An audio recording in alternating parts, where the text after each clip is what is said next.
So in this segment, we're going to be talking about Brexit Fury, tourist slam rule, which requires Brits to have £85 to spend per day in France. And I found it like a weird rule. I did kind of check it over. It's Spain's rules for third country citizens. So obviously the UK has visa-free access to the EU for now. And obviously we've got the 90, 180 day rules based in the TCA. But even then, for third countries, you have to show that you can financially support yourself whilst in Spain, which I found quite interesting. So regardless of visa or not, if you're a third country citizen like we are, no freedom of movement, you have to show you can financially support yourself. Spain puts that figure at £85 per day or €100 per day, and have a minimum of €900 for the whole trip. And again, you've got to show you have hotel accommodation or you're staying with someone, along with other things, which again I found some of the stuff weird, but again it doesn't really matter what I think, because these are Spain's rules, and these are Spain's rules that they've had for third countries for a long time now. Sure, the amounts and stuff change, but yeah, it doesn't matter what I think or anyone in the UK thinks. If you're not going to go to Spain because you don't have enough money or whatever, then that's on you. And at the end of the day, the argument that Spain needs us more than we need them is evidently not the case. Spain accept several forms of proof, including foreign currency, travellers' checks, cash payments, cash payment letters, etc. Tourists hoping to holiday in Spain could be asked to provide border agents with a range of documents, including proof of accommodation bookings and onward travel tickets. The onward travel tickets make sense, same with the accommodation stuff. I think that also makes sense to show that you actually have a place to stay.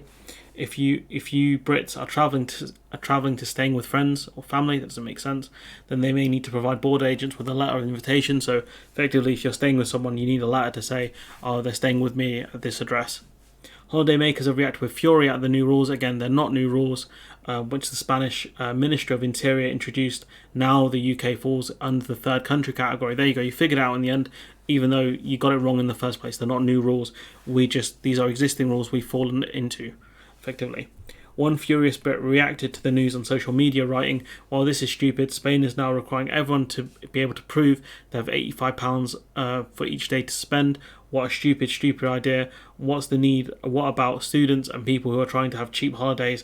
It's completely and utterly ridiculous." I mean, I suppose, but again, it's not up to us. I mean, you're angry about it, but if you're angry, go somewhere else. It doesn't matter what you think. It's up to Spain. If their tourism sector takes a hit, that's on them. If other countries make up the difference, that's also on them. I don't know. It's up to them. If I think it's stupid, I can say so, but it's not for me to decide what their rules are. Another comment: looks like Spain is making it too difficult and too elitist for many families. I mean, if it's £85 per person, then that's quite steep, especially if you're like a family of four. But if it's, say, just for the two adults, I don't think it's that bad. They third added, "I'm old enough to remember being told that the Spanish tourism industry would collapse without us Brits, and they'd bend over backwards to welcome us, and yet here we are."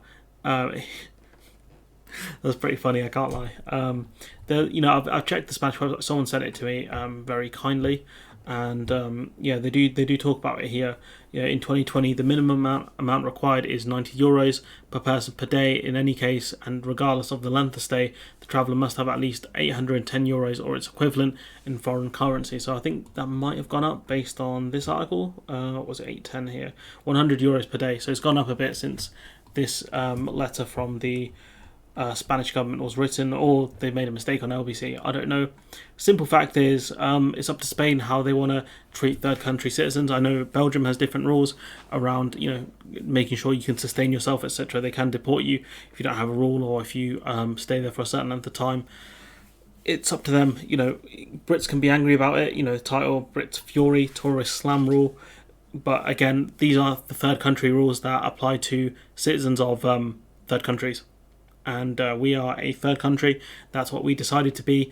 And at the end of the day, it's very hard to sympathise with anyone in the UK over this, because what we did was moronic, and this is how we deserve to be treated.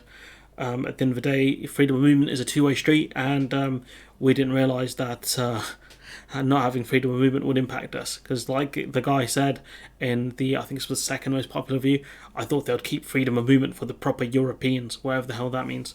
Anyways, I'm going to leave it there. Let me know what you think in the comments below. If you're a UK citizen, will this deter you from going to Spain, or do you not care? Let me know what you think in the comments below. Like, comment, share, subscribe. Support the channel on Patreon if you can. and hopefully I'll see you in the next one.